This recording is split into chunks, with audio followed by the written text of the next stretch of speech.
안녕하세요. 제도권 주식 분석입니다. 오랜만에 인사드립니다. 날씨가 많이 추워졌고, 그동안 주식시장도 많이 찬바람이 불었었는데, 결국 고생 끝에 낙이 왔다라고 표현을 하고 싶습니다. 바이든 이펙트라고 말씀을 드린 적이 있는데, 결국에 시장은 예측 가능한 시그널을 주는 바이든의 안도감을 택했고, 주식시장으로 보면 우리는 1년간의 긴 레이스 속에서 한번 이제 큰 위기가 왔었지만 포기하지 않고 좌절하지 않은 여러분들 그리고 저도 마찬가지고 정말 감사하는 마음이 있고요. 말씀드렸던 대로 제발 지금은 포기하지 말고 포기하더라도 오를 때 포기하자라고 말씀드렸던 때에 큰 이벤트 하나가 지금의 대선이었고요. 두 번째 이벤트 하나가 두 번째 이벤트, 남은 이벤트가 바로 코로나19 진정세로 인한, 진정세가 언젠간 되겠죠. 진정세로 인한 소비 유동성의 폭발하는 그 시기입니다. 많은 전문가들이 내년 3월 정도를 예상하고 있습니다. 물론 전혀 알 수 없는 거지만, 일단 결국에 이 남은 하나의 이벤트가 결국에는 기업의 실적으로 연결될 것이고, 요새 증권사 주식들 엄청 많이 올랐거든요. 그래서 증권사 실적들 보시면 주식시장에 많은 자금들 유입될 수밖에 없습니다. 결과적으로 갈 곳 없는 자금들이 시장에 몰릴 그 시기를 향해서 또 계속해서 욕심 부리지 않고 천천히 나아가셨으면 좋겠습니다. 큰 이벤트 잘 겪으셨고요.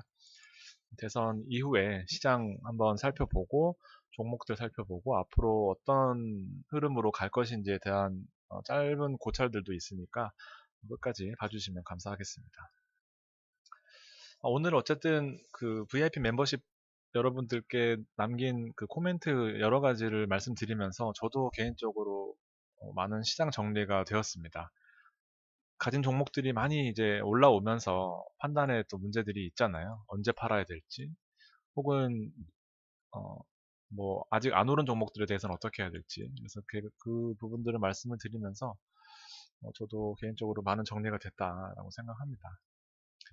사실 불확실성이 워낙 짙었기 때문에 저뿐만 아니라 이제 대선이라는 큰 이벤트를 앞두고 감히 어떤 부분들을 예측한다는 게 너무 부담스러웠고 장도 안 좋았고 했던 부분이 있었는데 지금에는 이제 예측을 해야 되는 부분들이 나오다 보니까 한번 여러분들도 저의 의견을 들으시고 한번 판단은 여러분들이 하는 거 아시죠? S&P 아주 힘든 시기를 잘 겪었어요. 제가 이때 방송을 한번 하고 좀 쉬었던 것 같은데 어쨌든 계속해서 시장은 최우호적으로 반응하고 있는 그런 상황입니다. S&P를 필두로 나스닥 역시 마찬가지로 오늘 현재 지금 8시 조금 덜 된 시간인데 시간 외에 미국 시장으로 보면 시간 외 시장입니다. 시간 외 시장도 나쁘지 않은 흐름으로 계속해서 우상향하고 있는 흐름으로 이어져 가고 있는 모습을 보여주고 있고 닥스 지수 마찬가지입니다. 유럽 막 봉쇄하고 독일도 계속해서 불안감에 휩싸이고 있을 이 힘든 시기에 포기했다면 그리고 지금 이 방송을 보고 계신 분 여러분들은 적어도 이때 포기하진 않으셨을 테니까 어쨌든 아주 안도감 들 때까지 잘 버티셨다라고 말씀드리고 싶습니다. 전반적으로 시장들이 곧 저점을 찍고 다 올라오는 이제 그런 상황이었습니다. 대선 이벤트 누가 되든지 간에 기업의 우호적인 트럼프가 되든지 시장에 어느 정도의 그 방향성을 알려주는 예측 불가능한 행동을 좀 덜 하는 편이다 보니까 누가 되든지 간에 새로운 기대감도 있고 시장 자체가 좋은 흐름으로 보여주고 있습니다. 코스피 역시 마찬가지고 제가 말씀드렸던 2250 그리고 무너지지 않았어요. 2400까지 보고 있었던 그 시기를 지금 결과적으로는 2450까지 끌어올려주면서 오늘 좋은 흐름으로 마무리하는 코스피였습니다. 2450까지는 일단은 단기 고점이기는 합니다. 지금 말씀드리고자 하는 취지는 이제 뭐 불확실성이 제거되었으니까 올라타보자라는 게 아니라 좋은 것도 말씀드릴 거고 안 좋은 것도 말씀드릴 거고 그래서 어떻게 해야 될지도 말씀드릴 겁니다. 아무튼 판단에 편향되면은 그때부터는 좀 꼬이기 시작하는 거예요. 흐름 자체는 나쁘지 않다라고 판단하시면 될 것 같고요. 시장을 좀 텍스트로 살펴보겠습니다. 바이든 당선인이 사실상 대선에서 승리하면서 역대 최다 득표라고 합니다. 그래서 앞으로 남은 것들은 이제 트럼프의 대선 불복 내용이 계속해서 나오겠죠. 지금 어쨌든 돌아올 수 없는 강을 계속해서 건너고 있는데 잔파도에 대한 가능성이 있습니다. 어쨌든 문제점을 계속해서 바이든에 대한 불안감을 또 시장에서 퍼뜨릴 거기 때문에 그때마다 잔파도가 있을 가능성은 있습니다. 큰 흐름 속에서 이런 잔파도가 있을 가능성에 대해서는 여러분들 흔들리지 않으셔야 될 것 같고요. 글로벌 시장으로 보면은 유럽 경제, 미국 경제는 보셨고 유럽 경제는 3분기에 회복세를 보일 것이다라고 발표했습니다. 신용평가사죠. 3대. 4분기에는 완만한 상승 가능성이 있다라고 판단은 하고 있습니다. 그렇지만 3분기보다는 덜 하기 때문에 좀 주의해야 될 필요성이 있다라는 내용으로 보고서를 발표했고요. 한국은 그 국가기관 평가 업체에서 제조업 경기 위주로 가파른 상승세를 보이고 있다라고 평가했습니다. 제조업 경기 위주라고 했습니다. 그래서 서비스업 중심으로는 경기 부진할 것이다라고 진단을 했습니다. 그래서 저는 좀 역으로 마침 오늘 대부분의 서비스 업종이 차익 실현하는 물량들이 나왔거든요. 그래서 서비스업 중심으로 한번 기회가 있다라고 판단을 합니다. 대외 여건은 코로나에 흔들릴 가능성이 있다 정도로 한국 증시를 파악하시면 될 것 같고요. 워낙 시장 분위기가 축제 분위기다 보니까 너무 겁먹을 필요는 없지만 코로나가 좀 확산된다 하면 좀 밀릴 것이고 좀 뭐 회복 진정세가 보인다 하면은 또 시장이 또 반응할 것이고 그렇습니다. 왜냐하면 워낙 큰 이벤트다 보니까 그래요. 어쨌든 코로나가 진정되면서 기업들의 실적으로 연결될 거고 기업 실적이 연결된다는 것은 주가에 반영될 거고 그렇기 때문에 일단 코로나에 대한 이슈에 민감할 수밖에 없는 그런 상황입니다. 오늘 시장을 좀 보면은 최근 시장을 좀 보면 외인과 기관이 동반 순매수세를 기록했습니다. 2447로 마감하면서 돌파 시도하는 수준으로 마무리를 했고요. 코로나19의 진정세라는 큰 이벤트 이후에 요건 아닙니다. 대선 이후에 잔파도 흐름이 이어질 것. 이거는 이제 또 추가 포인트였습니다. 자, 가장 큰 과제는 일단 새로운 정권에 대한 경기 부양책에 대한 기대감입니다. 정권이 새롭게 바뀌었고 이제 경기 부양책을 어떻게 할 것인가에 대한 기대감이고 그 기대감이 11월 들어서 외국인 매수세로 확대되는 그런 모양새였습니다. 종목을 놓고 보면 삼전 하이닉스가 굳건하게 시장을 받쳐줬어요. 2250이 무너질 것 같은 그 시장의 패닉, 정말 툼에 나올 때 마지막 그 요 선을 넘지 않도록 도와줬던 게 삼전과 하이닉스고 하이닉스는 9만원 찍고 8만원 찍고 왔다 갔다 하다가 결국에는 뭐 안정세를 보여주고 있는 반면에 삼전은 6만원대 지금 금리가 워낙 싸다 보니까 삼전 같은 대형주보다는 일단 여러 가지 성장주 위주로 좀 시장이 개편되는 듯한 모습을 보였습니다. 가장 크게 수혜받은 것은 바이든 대통령의 대형주 큰 수혜로 SDI와 LG화학이고요. 개인적으로 LG화학은 정말 다행이라고 생각합니다.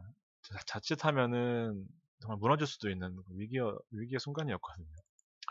그리고 카카오, 시장을 잘 받쳐주고 있던 카카오, 그다음에 전기, SK케미칼은 우리 제도권 주식 분석 방송을 보시는 분들에게는 참 사연이 많은 종목이 아닐까 생각됩니다. 한 2달 가까이 고생 많이 하셨을 텐데 고생한 만큼 수익도 많이 안겨줘서 개인적으로는 정말 다행이다라고 생각합니다. 종목들 그리고 환경 어쨌든 환경주의자다 보니까 환경 전기차 태양광 쪽에서는 일단 전 업종이 계속해서 오르는 그런 모습을 보여줬고 바이오 쪽을 팔지 않고 다른 종목들을 데려간다는 입장에서 전 업종이 다 오르는 그런 모습이었습니다. IT랑 5G는 기본적으로 가져가야 되는 업종 중에 하나고요. 오죽하면 정권 바뀌면서 그동안 소외되어 있던 조선업종까지도 오늘 오르면서 기대감 자체가 많이 올라와 있는 그런 상황입니다. 이런 것좀 바로바로 팔아야겠죠, 오르면. 단 한 가지 좀 포인트라고 보여지는 게 현대차입니다. 저는 운송업종 관련된 부분들이 오늘 많이 안 오르는 거 보고 잘 판 금액을 가지고 현대차에 좀 담아야 되겠다라는 생각을 많이 했습니다. 실제로 언급도 한 적도 있고요. 투자 아이디어를 보면 결국에는 시장은 지금 친환경, 환경 붙은 것들은 다 오르고 있습니다. 환경 관련된 것들. 그래서 IT랑 뭐 대형주가 시장을 받쳐주는 가운데서 상대적으로 빛을 아직까지 보지 못했던 수소차를 비롯한 현대차, 수급이 크게 들어올 가능성이 있다라고 보여지고, 왜냐하면 아무리 외국인 기관 자금이라고 해도 전업종을 전부 끌어올릴 수는 없거든요. 그래서 상대적으로 오늘 오르지 못했던, 오르고 있는 종목에 편승하는 게 아니라 오늘 오르지 못했던 어, 현대차와 현대모비스 그리고 뭐 두산퓨얼셀 같은 수소차 관련 종목들이 잘 판 금액을 가지고 들어가기엔 아주 선순환할 수 있는 좋은 구조다. 그리고 금융개혁이 예상되겠죠. 아무래도 금리를 정상화시키고 양적 완화를 좀 자제하면서 금리 인상, 달러 인상에 대한 내용들을 어느 정도 예측할 수 있다 보니까 KB금융이나 여러 가지 우리나라의 금융 지주들 종목들도 괜찮다라고 보여집니다. 오늘 오늘이 아니라 11월 들어서 보면 결과적으로 이때 우리가 팔았으면 여기에 들어가 있는 겁니다. 포기하고 주식 못하겠다 하고 나와버렸으면 여기에 들어와 있을 거고 1년 동안 어느 정도 잘 수익을 내고 어느 정도 파도는 버틸 수 있는 근간을 마련해 두었다면 외국인과 기관 수급에 같이 편승해 있는 그런 모습을 보일 겁니다. 오늘 역시 오늘 시장으로만 봐도 3천억 이상 금액이 들어오면서 개인 물량을 잘 받아내는 모습이고요. 개인들은 내일도 투매가 나올 겁니다. 아마 그러면서 본격적으로 시장이 좀 갈리는, 즉 개인 외국인과 기관 포트를 가지고 있었다면은 어느 정도 하루 이틀 더 땡길 수 있는 그런 기회가 있다라고 보여집니다. 외국인들 포트를 보면 일단 전자 기본적으로 가져가고요. SDI와 케미칼 있습니다. SK이노베이션도 참 우리 제도권은 SK와 인연이 많은 것 같은데요. SK이노베이션도 아주 힘든 시간을 잘 버티고 지금 최고가 향해서 달려가고 있습니다. 롯데케미칼도 오늘 삼성증권에서 강력하게 추천한 종목 중에 하나입니다. 저는 개인적으로 포트를 증권사 종목, 여러분도 마찬가지죠. 제가 종목을 막 이렇게 드리면 판단 여러분이 하시듯이 저도 수많은 레포트를 보면서 증권사 레포트를 보면서 제가 픽하는 그런 전략을 쓰고 있는데 어쨌든 오늘 롯데케미칼에 대해서는 아주 좋은 에너지를 좀 받았습니다. 근데 오늘 너무 많이 올랐어요. 9%나 올랐습니다. 하이닉스와 하나솔루션 있죠. 어쨌든 이런 정도의 외국인 포트, 기관 포트는 삼성전자와 하나솔루션을 필두로 LG화학, 이노베이션, 롯데케미칼, 결과적으로 화학주가 시장을 좀 이끌어가고 있습니다. 그래서 셀트리온 기업 종목을 보면 일단 저는 지금 셀트리온을 오늘 셀트리온 아니면 전 삼바를 다 매도했습니다. 오늘 삼바를 매도했고요. 왜냐하면 셀트리온도 같이 매도 권유를 드리려고 가져왔습니다. 제가 23만원, 24만원대 맨날 힘들어서 말씀드렸던 게 대주주 10억 될 것이다. 3억으로 못한다라고 내부 정보 어느 정도 말씀드리면서 셀트리온이 아주 수혜를 받을 수 있다 말씀드렸고 차트상으로도 매력이 있다. 그래서 한 10몇 프로 수익 났어요. 그래서 팔고 싶다라는 문의가 많았는데 저는 삼바 보면서 오늘 팔으라고 말씀드렸습니다. 저도 팔았고 저는 삼바를 갖고 있었거든요. 저도 싸게 사서 잘 보유하다가 삼바, 그다음에 셀트리온 내일 보유하시는 분들은 이제 매도하시고 이 금액을 잘 활용하셔서 이제 선순환 구조를 만들어야 되는 게 어쨌든 목표입니다. 자랑하는 게 아니라 이런 흐름들을 좀 가져가시라는 거죠. 그래서 또 하나 좀 팔아야 될 거는 이제 LG화학이에요. 앞서 보셨다시피 지금 시장 전반적으로 화학주에 지금 미쳐있는 상황입니다. 말 그대로 붐이에요, 붐. 특히나 LG화학은 전 국민이 관심 가지고 있는, 전 국민이 아니죠. 전 세계인이 관심 가지고 있는, 특히나 우리나라 개인들도 아픔을 많이 겪었던 종목입니다. 비싸게 사서 싸게 팔고, 비싸게 사서 싸게 팔고, 안 거들떠 보다가 손절해버리고 올라가 버리는 거거든요. 앞서 보셨다시피 화학주가 내일부터 혹은 기존에 나와 있을지 모르겠습니다. 엄청나게 이슈가 될 거예요. 이슈화가. 그래서 LG화학을 어쨌든 전기 배터리 부분을 분사하면서 이슈도 많았지만 결과적으로 그 이외의 업종들 있잖아요. 기본적으로 화학 그리고 파만농 그 바이오를 토대로 전력을 이끌어내는. 그리고 기존의 사업부가 인정받지 못하다가 재평가되면서 지금 쓸만한 사업 분야가 많네. 그러면서 플러스 알파로 새롭게 상장할 이제 LG전지죠. LG전지, 가칭. 이 지분까지도 보유를 하고 있네. 아주 좋은 회사네. 하면서 지금 계속 올라갔단 말이죠. 개인들은 또 관심을 가질 수밖에 없습니다. 시장이 좋다더라. 뭐 사야 되냐? LG화학이 좋다더라. 대놓고 티나는 종목들은 일단은 우리는 싸게 잘 샀을 거예요. 65만원 언저리였을 겁니다. 아무리 못해도. 아무리 비싸게 샀었더라도. 지금 73만원까지 올라간 이 시점에는 잠깐 동안은 좀 쉬라는 거죠. 그래서 일단 이 세 가지 종목은 대놓고 티나는 종목들은 수익 실현을 하자라는 그런 의미에서 일단은 좀 강하게 말씀을 드렸습니다. 이거는 지난번 거 제가 지우려다가 안 지웠는데 10월 한 말경입니다. 계속해서 개인만 사 모으는 그런 시점. 10월 중순에도 마찬가지고 개인만 사 모으는 시점. 그래서 10월 달에 많이 사 모았는데 어쨌든 이런 힘든 시기를 잘 버텨내야 또 좋은 시점이 온다. 뭐 이런 말씀을 드리고 싶었던 것 같아요. 오늘 수급을 보면 일단 전반적으로 전 업종이 상승하는 가운데 의약품 쪽에 외국인들이 매도가 들어왔고 개인들은 오히려 사고 있습니다. 그래서 저는 반대로 생각을 하면서 LG전 삼바와 셀트리온을 매도를 하고 서비스 업종과 그다음에 운송장비 업종에 현대차와 모비스 그리고 SL 마찬가지로 만도 뭐 등등 많잖아요. 우리가 자주 보고 있는 종목들 그쪽으로 따라가는 게 아니라 기다리는 전략으로 해보자라는 그런 말씀 좀 드리고 싶습니다. 전반적으로 다 올랐기 때문에 자, 그래서 어쨌든 이런 시장의 흐름을 좀 보셨고 이제 주요 포인트들을 좀 보면 어쨌든 대선이 끝나고 나서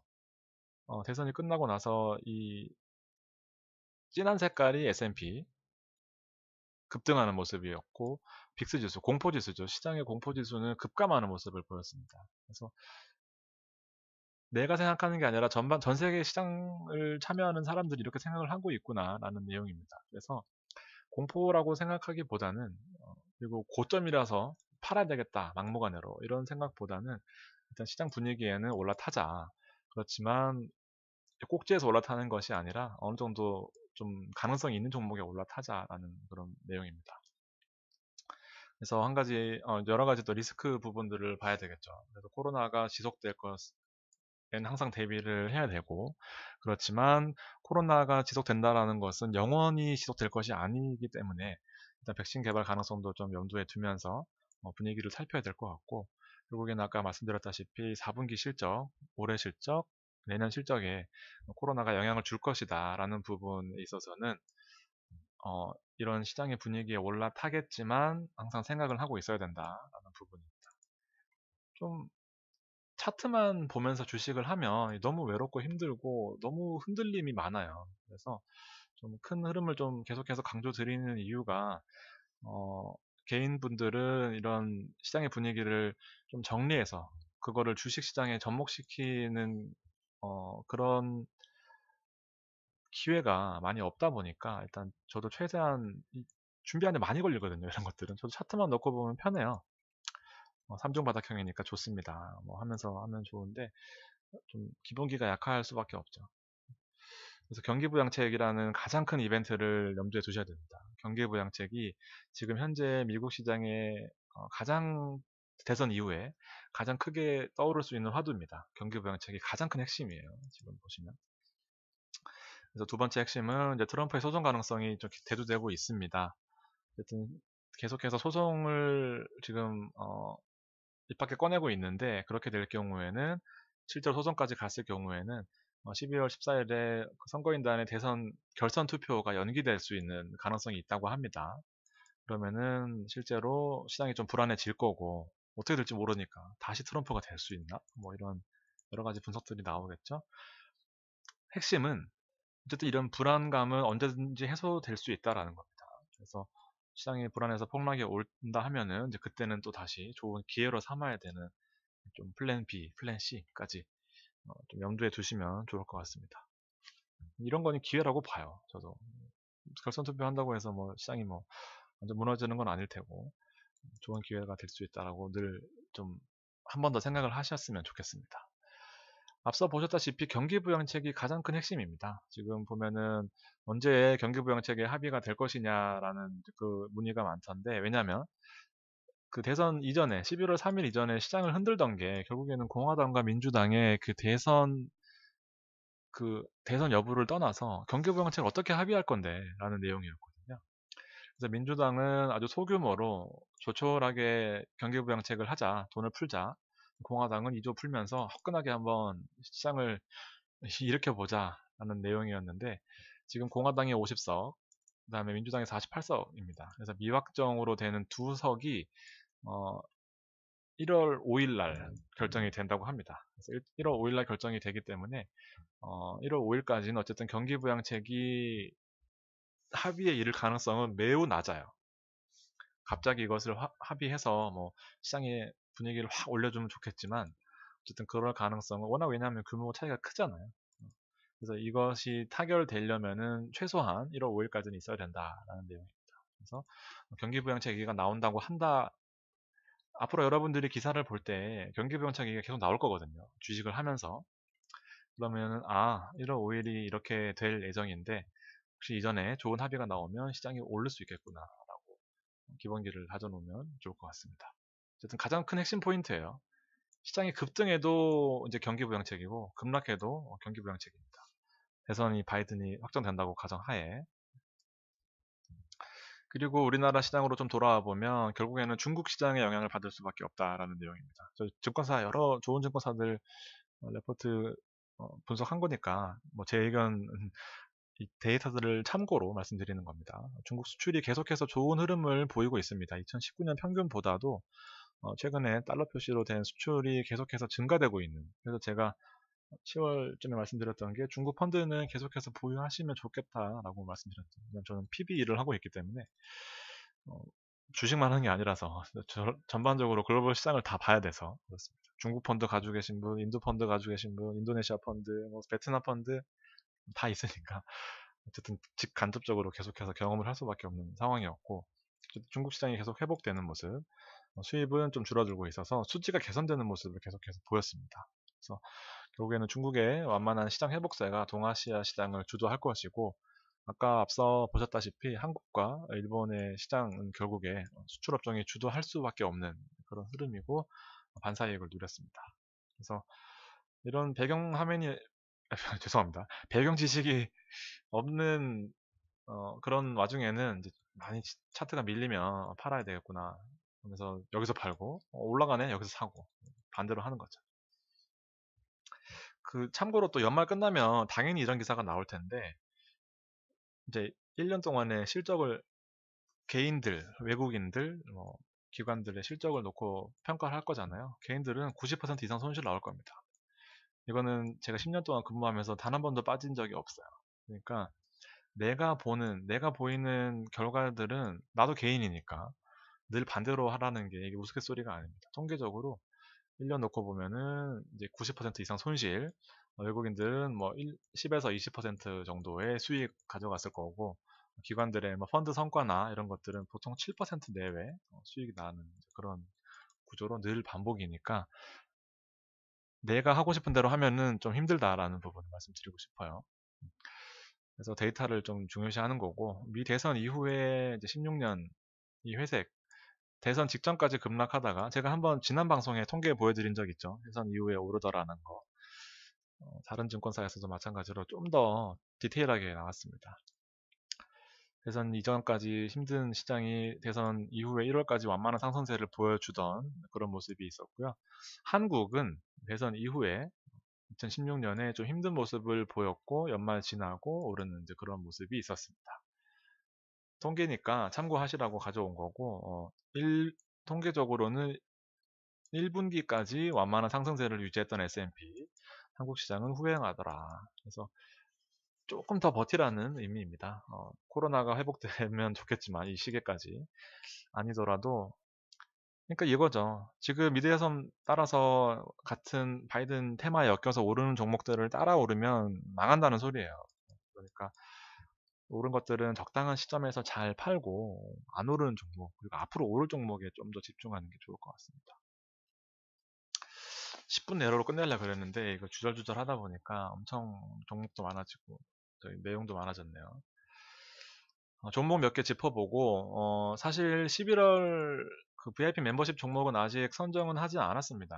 지금 시장 자체가 워낙 그래도 변동성이 너무 크다 보니까 자칫 뭐 잘못 추천했다가는 제가 방송을 접을 수도 있는 상황이라서 일단 VIP 유료 멤버십으로 하시는 분들한테는 제가 케어를 해드리려고 하고 있어요. 오늘 멤버십 방송 하신 그 가입하신 분들한테는 좀 제가 뭐라 그래야 될까 좀 열정적으로 좀 케어를 해드리는 편이었는데 일단 가지고 계신 종목들 잘 챙기는 것도 중요하다고 생각을 해서 일단 유료하시는 분들한테는 케어 그리고 종목들은 틈틈이 제가 현대차 드리듯이 좀 드리려고 하고 있습니다. 너무 조급하지 않으신 거죠? 일단 SK 케미칼 같은 경우에는 일단은 조금 더 보려고 하고 있어요. 왜냐하면 아직 호재가 다 나온 게 아니라고 생각을 하거든요. 개인적으로는. 기본적으로 가장 큰 이슈는 코로나19 백신 개발에 따른 이제 SK 바이오사이언스 위탁업체죠. 아스트라제네카, CMO 위탁 생산입니다. 이슈가 아직 남아 있어요. 그리고 독감 백신, 지금 우리나라 독감 백신뿐만 아니라 SK 케미칼이 가지고 있는 그 기술력도 아직 뭐 시작도 안 했다라는 판단입니다. 그래서 상장 이슈를 떠나서 그거는 너무 큰 이벤트다 보니까 좀 언급드리기가 좀 그래요. 상장 나온다고 하면은 다시는 볼 수 없는 가격이 될 수밖에 없겠죠. 그래서 SK케미칼 오늘 제 멤버십 보니까 이익 실현하신 분들도 많이 계시던데 일단 홀딩하신 분들도 많을 것 같아서 판단하시는 분들은 파신 분은 다시 볼 필요 없을 것 같고 가지고 계신 분은 일단은 46만 원 수준에서 1차 판단 아니면은 나는 좀 더 크게 보겠다면 2차 판단 하시는 쪽으로 생각하시면 좋겠습니다. 고점이다, 저점이다는 판단하기가 힘들지만 어쨌든 중요 변곡점은 눈에 보이는 거는 좀 말씀드리고 싶습니다. OCI를 팔아야 되는데 저도 사실 다 팔지는 못했고 OCI도 지금 6만 원 초반에 잘 들어갔어요. 6만 원에 들어간 것 같습니다. 더 싸게 들어갔나? 아무튼 태양광 저도 바이든 이펙트 책 보고 나서 여러분들께 같이 말씀드렸던 것 같아요. 하나솔루션과 더불어서. 그래서 오늘 보니까 하나솔루션의 움직임이 더 큽니다. 그래서 OCI가 물론 뭐안 오른 건 아니지만 어쨌든 둘 다 여러분들도 잘 가지고 계신 분들은 잘 팔아서 이익 실현 잘 하셨으면 좋겠습니다. 효성 TNC가 제가 진짜 우연하게 술자리에서 또 효성 TNC 얘기가 나왔는데 지인 중에서 제가 이거 한 10만 원대 추천드렸다가 우리 13만 원에 팔고 나와서 좋다고 이제 어, 축제를 벌였던 기억이 있는데 그 이후로 간간히는 보고는 있었지만 17만 원이 넘어갔어요. 그래서 제가 우스갯소리로 한 50% 넘었겠네 했더니 50% 넘는다 하더라고요. 아직도 갖고 있는 거에 일단 놀랬고 친환경 이제 글로벌 친환경 그 소재 그 고어텍스는 아니고 그 뭐더라 하여튼 발수 소재인데 친환경 소재를 가지고 있는 기술력을 해외에 수출하는 업체였습니다. 이것도 가지고 계신 분이 있어가지고 좀 웃겨서 가지고 왔습니다. 손태인 씨 있고 최대 수혜주가 돼버렸어요. 휴캠스는 제가 10월 초에 말씀드렸던 것 같은데 바이든이 떨어질 것 같아서 급락했었습니다. 사실상. 근데 바이든의 당선 가능성이 불거지면서 오늘 결과적으로 완전 우리말로 개폭등을 해버렸죠. 그래서 일단 이거는 이제 신의 영역이 돼버렸으니까 혹시 가지고 계신 분 잘 파셨으면 좋겠습니다. 이렇게 급등한 거는 아무리 바이든 할아버지가 대통령이 된다고 하더라도 10% 가까이 오른 거는 일단은 저는 반 이상은 팔고 봅니다. 그래서 혹시나 아직 못 파셨던 분들은 내일 좋은 가격에 잘 파셨으면 좋겠고요. 아직 밥을 못 먹어서 점점 당이 떨어지고 있습니다. KB금융도 4만원 초반에 지금 대부분 가지고 계신 것 같아요. 오늘 댓글 케어하면서 여쭤봤더니 4만원 1,000원인가 그렇던데 일단 KB금융은 저는 일단은 홀딩입니다. 아직 금융개혁할 부분이 나오지도 않은 것 같고 이쪽에 수급이 들어오지 않았다고 판단합니다. 그래서 KB금융 가지고 계신 분은 홀딩 하시고요. 한샘이 걱정입니다. 한샘도 제가 KB금융하고 같이 드리면서 진짜 아픈 손가락이 될 것 같은데 가지고 계신 분 많으실 것 같아요. 이제 120단에서 잘 버텨주고 있습니다. 모든 업종이 다 올라올 때 못 올라온다고 그 업종이 나쁜 업종이 아니거든요. 그래서 조금 다음 타임까지 기다릴 수 있는 좋은 수급이 정말 아쉽게도 한 번에 멈춰버렸어요. 그래서 일단 조금 더 홀딩하는 쪽으로 손절을 못할 것 같습니다. 개인적으로도. 손절 금지. 일단은 좀 더 버티시고 힘든 시기를 같이 하셨으면 좋겠습니다. 아쉽지만 추천주 중에 NC소프트 증권사들이 강하게 얘기했던 것들 저도 개인적으로 공감합니다. 다 오르는 종목에 환호하는 게 아니라 일단 덜 오른 종목들 NC소프트와 카카오입니다. 저는 개인적으로 종목 두 개를 찝으라면 카카오 그리고 현대차입니다. 어, 시나리오가 잘 스크립트가 뭔가 잘 맞아 떨어지는 것 같은데 물론 종목 많죠. 저는 개인적으로 회사들을 긍정적으로 보기 때문에 대부분 업종들을 다 아끼지만 현재로서 서비스 업종에 무게가 좀 실리는 거는 사실이에요. 그래서 카카오와 NC 그리고 조금 더 길게 볼 현대차 금액이 크다면 사실 뭐 좀 잡주들은 저같이 매드팩토나 뭐 이런 종목들 들어가기 힘들거든요. 그래서 현대차 같은 종목들은 지금 가격 매우 메리트 있다고 생각합니다. 그래서 눈여겨보시고요. 자, 오랜만에 방송하면서 좀 텐션이 업이 돼서 말이 많이 빨라졌습니다. 빨리 끝내고 밥 먹고 싶기도 하고 좀 불편하신 들으시면서 불편하신 점이 있으시더라도 좀 양해 부탁드리고 방송 자주 못하더라도 여러분들 혹시 댓글이나 남겨주시면 조금 더 적극적으로 케어하도록 노력하겠습니다. 여러분들 오늘 긴 시간 방송 들어주셔서 감사드리고요. 좋은 결과 있으셨으면 좋겠습니다. 오늘 방송 여기까지 하겠습니다. 감사합니다.